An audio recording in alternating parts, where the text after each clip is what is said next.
The question is, how do you differentiate the utility of behavioral / psychotherapeutic treatments for conditions like depression versus medical treatments?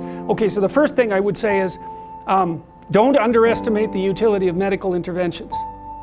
Depression is a catastrophe. It carries with it a very high suicide rate. And it also levels people out, and it's really hard on their families. And so, and it's physiologically extraordinarily damaging. And so, if you're in a depressive state and it's severe, you can try an antidepressant. You'll know in a month if it works.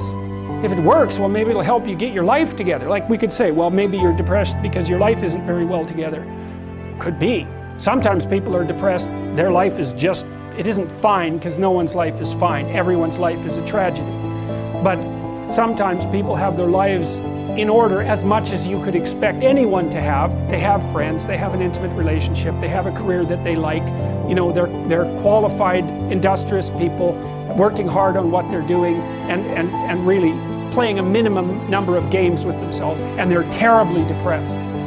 Antidepressant, man, sometimes that will just fix it. And so hooray, like you're a biological entity. If there's something out there that can help you strengthen yourself so that you can prevail, great. And you know, people, you hear, everyone takes antidepressants, you know, everyone's taking them. It's like no one takes those bloody things without serious consideration. Half the time I spend with my clients who are depressed is often the 2 years long attempt to get them to tentatively try an antidepressant, because they're so guilty that they're relying on an external crutch to sort out their lives that they can't even tolerate it.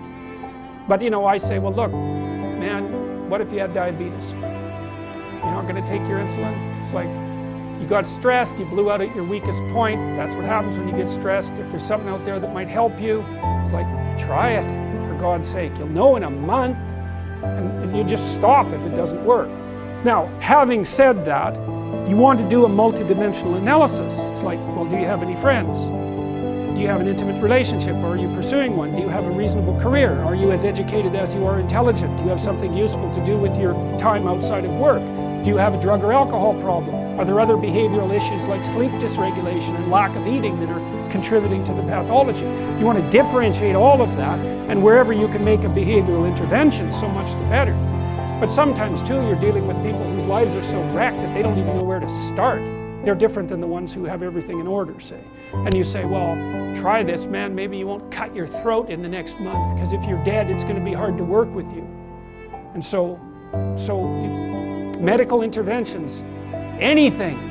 If you're sick, you do what is necessary to get better, and you leave your pride behind if you have to. And that says nothing about the utility of the behavioral interventions. You want to hit the problem with everything you have at your disposal.